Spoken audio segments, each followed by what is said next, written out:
चुप हो जाइए। सीपीएम, सीपीआई, हमारे सब लोगों के साथ संबंध, और आज नहीं, हमारे यंगर एज से एक संबंध है। और आप जानते हैं इधर हम अलग हो गए थे, लेकिन उसके पहले यहाँ पर कितना बार नीचे से ऊपर हम आते रहते थे।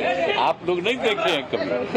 जब हम आते थे दिल्ली तो यहाँ भी आते थे और यहाँ इनके ऑफिस में जाके बैठते थे। ये सब मेरा पुराना संबंध है। आज तो हम लोग फिर एक साथ हो गए हैं बिहार में। अब हम लोगों की पूरी कोशिश है, आपस में हम लोग सब अब यही बात कर रहे हैं कि हम सब लोग पूरे देश में सब जो है लेफ्ट पार्टी, जो स्थानीय पार्टियां हैं डिफरेंट राज्यों में, कांग्रेस, सब अगर एक साथ मिल जाएंगे तो बहुत बड़ी बात होगी। देश मुलाकात हुई, बहुत ठीक है, बात ठीक है, हमारी बातचीत पूरी हुई है। बीजेपी वाले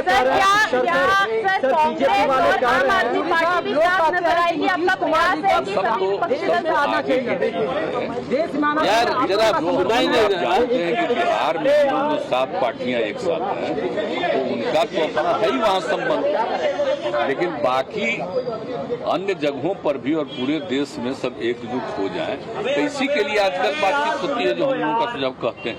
तो आगे की चीज है, कुछ समय के बाद की चीज है।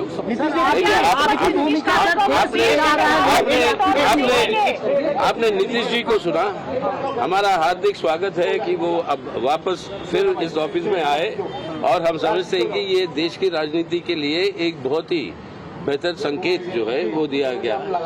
इसकी विपक्ष की पार्टियां उनके ऐलान है और हम इसको मानते हैं। विपक्ष की पार्टियों को सबको इकट्ठा होकर आज जो है हमारे देश और संविधान को बचाना है। ये सब गलत बात है। देखिए हम नहीं, आप एक पूछ देते हैं आप लोग, हम इसके क्लेमेंट है ही नहीं, उसके इच्छुक भी नहीं है। हम तो सब लोग एक करने में। देखिए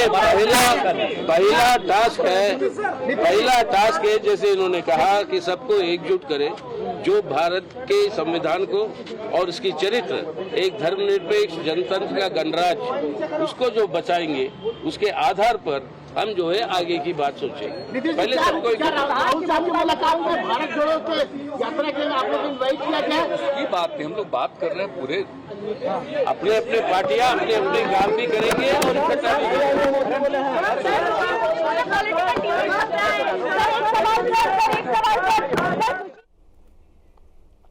तो फिलहाल देखिए नीतीश कुमार दिल्ली में मौजूद हैं। उनका साफ तौर पर कहना है कि मिशन 2024 में वो केवल ये चाहते हैं कि सभी विपक्ष एकजुट हो। बेशक सीएम नीतीश कुमार ये कहने से इनकार कर रहे हो कि वो प्रधानमंत्री देश के बनना चाहते हैं, लेकिन उनके चेहरे की जो तेज है, जो मुस्कान है, वो साफ तौर पर ये बयां करती है कि वाकई एक बड़ा सपना लेकर नीतीश कुमार दिल्ली में पहुंचे हैं और उस सपने को किस तरह से साकार करना है उसकी नींव भी रखनी शुरू कर दी है नीतीश कुमार ने। देखने वाली बात होगी कि 3 दिवसीय दौरे के दौरान क्या कुछ खास रहेगा।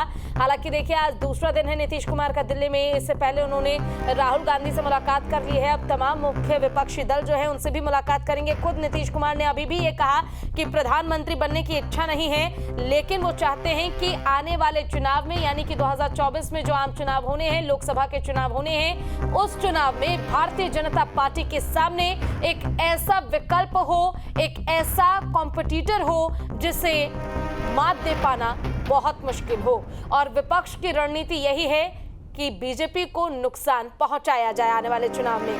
हालांकि आपको बता दें कि विपक्ष को एकजुट करने की शुरुआत हो चुकी है और इसकी मुहिम भी नीतीश कुमार ने छेड़ दी है।